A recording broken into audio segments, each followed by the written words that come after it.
اللہ حفاظت فرمائے ابتدا میں میری تھوڑی سی وہ بات عرض کی تھی، وہ یہ کہ جب کسی جگہ کے مسلمان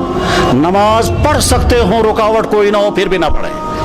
جب کسی جگہ کے مسلمان روزہ رکھ سکتے ہوں اور سستی کی وجہ سے روزے نہ رکھیں، جب کسی جگہ کے مسلمان زکوٰۃ دے سکتے ہوں پھر بھی نہ دیں، جب کسی جگہ کے مسلمان حرام کاموں سے بچ سکتے ہوں پھر بھی نہ بچیں، جب کسی جگہ کے مسلمان قرآن پڑھ سکتے ہوں پھر بھی قرآن کے ساتھ ان کا تعلق قائم نہ ہو، جب کسی جگہ کے مسلمان اپنی نبی کی ایک سنت پر عمل کر سکتے ہوں پھر بھی نہ کریں، تو اللہ تعالیٰ شانوں کی طرف سے کبھی خطرناک فیصلے آتے ہیں۔ وہ یہ کہ جب تم آزادی کے دور میں میرے دین پر عمل کر سکتے تھے پھر بھی تم نے عمل نہیں کیا، تو میں ایسے حالات لے آؤں گا کہ تم چاہو گے بھی عمل کرنا تو کر نہیں سکو گے۔ اس کی مثال نمبر 1 اندلس کی میں نے پیش کر دی تھی کہ اندلس میں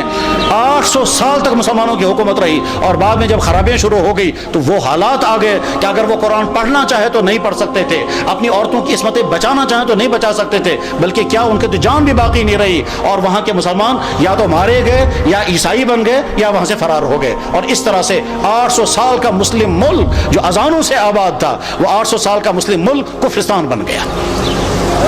بخارا اور سمرقند یہ وہ علاقہ تھا جہاں امام بخاری، امام مسلم، ابو اللیث سمرقندی جیسا انسان، وہ علاقہ کے جہاں امام صاحب ہدایہ علامہ برہان الدین مرغینانی رحمہ اللہ تعالیٰ جس علاقے میں تھے کہ جس مسجد میں بیٹھ کر کے انہوں نے ہدایہ کتاب لکھی، اور 13 سال لگے کتاب لکھتے ہوئے، اور 13 سال مسلسل نے روزہ رکھا، گھر والوں سے کھانا آتا تھا، وہ کھانا رکھ دیتے تھے، جب گھر والے واپس چلے جاتے تھے یہ کھانا کسی غریب کو کھلاتے تھے۔ 13 سال بیٹھ کر کے انہوں نے کتاب ہدایہ نام کی کتاب لکھی تھی جو حدیث اور عقلی علوم کا مجموعہ ہے۔ علامہ انور شاہ صاحب کہا کرتے تھے، فرماتے تھے میں ہر کتاب کا جواب لکھ سکتا ہوں لیکن چند کتابوں کا جواب مجھ سے نہیں لکھا جا سکتا ہے، ان میں سے ایک کتاب ہدایہ بھی ہے۔ جس مسجد میں صاحب ہدایہ نے وہ کتاب لکھی تھی اس مسجد میں شراب کھانا چلتا ہے۔ غرض یہ کہ جب بخارا اور سمرقند جیسے علاقے میں وہ حالات آ گئے کہ وہاں قرآن رکھ نہیں سکتے، کلمہ پڑھ نہیں سکتے، مسجدوں میں تالے لگ گئے، تو اللہ تعالیٰ شانوں کو طاقت ہے، اگر غضبناک ہو جائیں تو ان علاقوں میں بھی یہی حال ہو سکتا ہے جن علاقوں میں مسلمانوں کو موقع ہے وہ اپنی دین پر چلیں۔ میرے بھائیوں، اس غلط فہمی میں مت رہیں کہ ہمارے لیے وہ حالات نہیں آ سکتے ہیں، ہماری پچھلی تاریخ میں ایسے حالات آ چکے ہیں۔ چاہے کشمیر کی پچھلی تاریخ میں ایک زمانہ ایسا آیا تھا جب سکھوں کا دور تھا، مسجدوں میں تالے لگے تھے، اور جو نماز پڑھنا چاہتا تھا اس نماز پڑھنا اس کی جسم سے کھال نکالی جاتی تھی سب لوگوں کے سامنے تاکہ باقی لوگ نماز نہ پڑھیں۔ سری نگر کی جامع مسجد میں گھوڑے باندھے گئے تھے،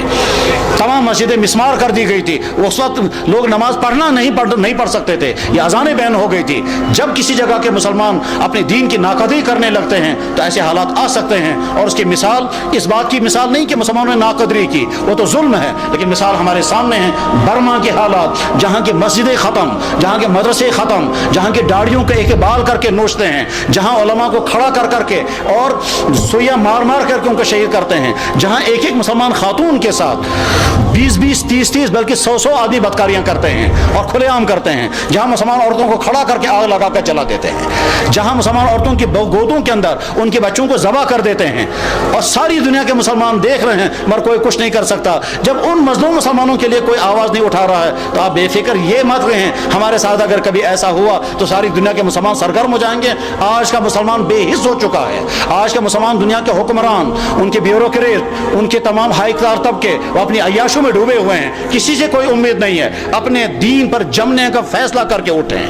اپنے ایمان پر قائم رہنے کا فیصلہ کر کے اٹھیں، اپنے دین پر چلنے کا فیصلہ لے کر اٹھیں، اپنے گھروں کے اندر دیندار گھر بنانے کا فیصلہ لے کر اٹھیں، اپنے بزنسوں کو مسلمان بزنس بنانے کا فیصلہ لے کر اٹھیں، اپنے فنکشنوں کو دین کا فنکشن بنانے کا فیصلہ لے کر کے اٹھیں۔ جب مسلمان حرام سے بچ سکتا ہو اور پھر بھی نہ بچے اور شرابیں پیے تو حالات ایسے آ سکتے ہیں کہ زبردستی مسلمانوں کو شراب پلائی جائے گی۔ جب مسلمان داڑھی رکھ سکتا ہو اور نہ رکھے تو بعد میں ایسے حالات آ سکتے ہیں کہ رکھنا بھی چاہیں تو نہیں رکھ سکتے۔ ساری ترکی کے اندر مسلمان داڑھی رکھ نہیں سکتا، حالانکہ سارا مسلمان ملک ہے۔